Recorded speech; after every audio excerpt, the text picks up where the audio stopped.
BioNTech, Gilead, Merck and AbbVie are heading to Seoul for what's shaping up to be the defining lung cancer showdown of the year. The International Association for the Study of Lung Cancer's World Conference on Lung Cancer, WCLC 2026, running September 12th through 15th. 7,000 international thoracic oncology specialists are expected to converge on Seoul's COEX Convention Center to see over 2,300 abstracts, covering the latest advances in antibody-drug conjugates, bispecific immunotherapies, and targeted treatments for both non-small cell lung cancer and small cell lung cancer, with over 130 sessions and workshops spanning the four-day meeting. Here's what's driving the most attention at Seoul. Merck and Gilead are walking into the conference with what they've already publicly flagged as a negative result that still deserves a careful read. Merck's blockbuster Keytruda was being tested in combination with Gilead's TROP2 antibody-drug conjugate, Trodelvy. The Phase 3 trial was called Keynote D46, also known as EVOKE-03.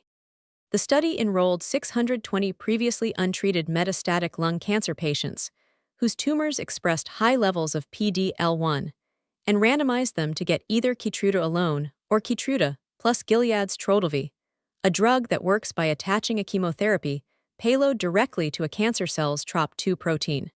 Merck and Gilead discontinued the trial after an interim analysis showed that while the combination produced a numerical improvement in how long patients lived without disease progression compared with Keytruda monotherapy, that improvement didn't reach statistical significance. The safety profile was good, no new warning signals, but the efficacy just wasn't there. The companies say the External Data Monitoring Committee determined that hitting a statistically significant overall survival benefit at the planned final analysis was unlikely, so they stopped it.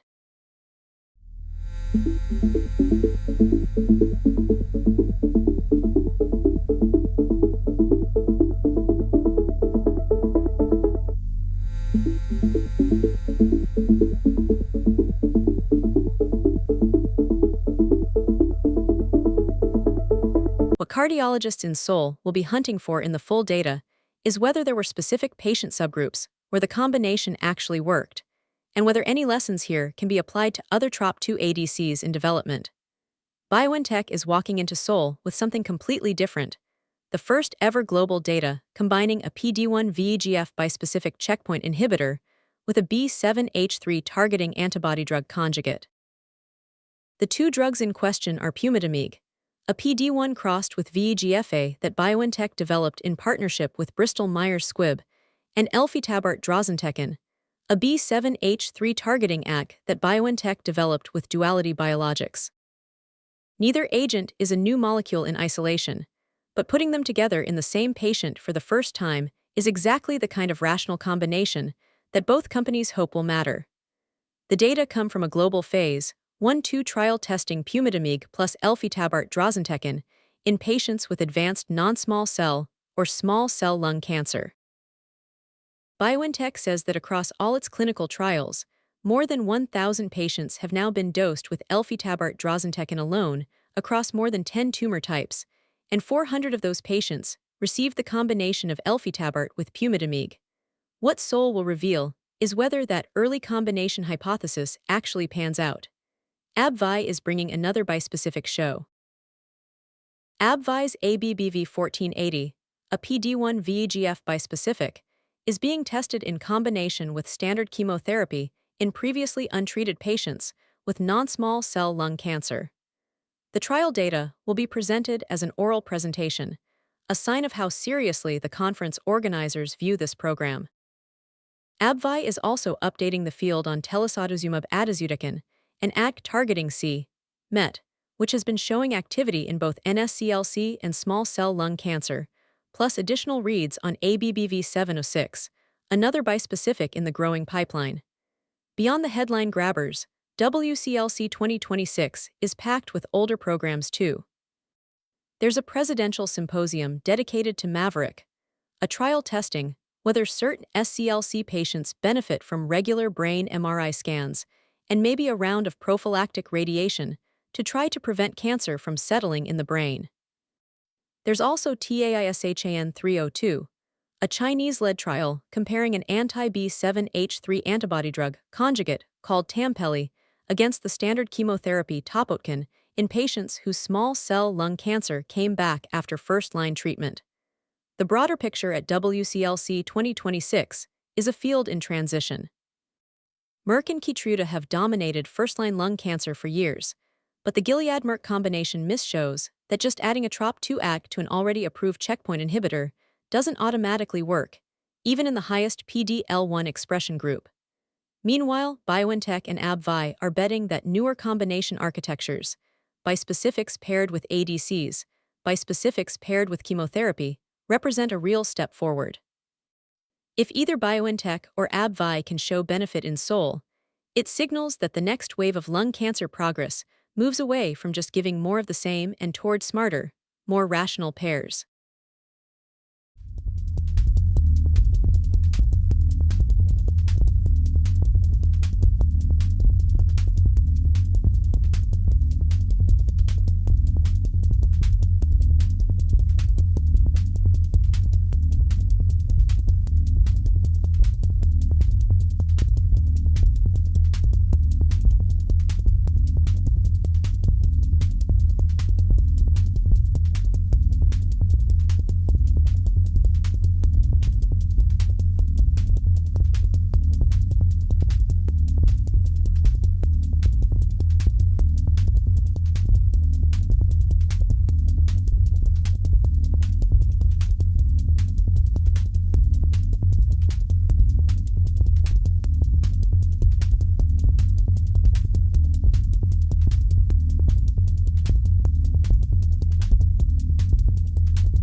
That is the story of World Conference on Lung Cancer WCLC 2026.